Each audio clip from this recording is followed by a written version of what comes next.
स्वराज्यातील मावळा खाली बघत नाही, तो नजरेला नजर भिडवणारा आहे, रक्ताच्या कारंज्यात भिजणारा आहे.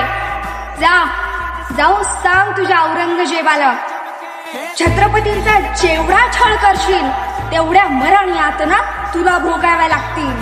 संताजी धनाजी सारखे धुरंधर योद्धे असताना आपण मोहिमेला जाण्याची जोखीम का घ्यावी राणी सरकार? मी हंबीरराव मोहित यांची मुलगी आहे आणि छत्रपती शिवरायांची सून. मुघलांना हे कळायला हवं, मराठ्यांच्या मुलींना ज्या हाताने फुगडी घालता येते त्याच हाताने गर्दनही मारता येते. हर हर हर हर महादेव. इथल्या लोकांना तर सोड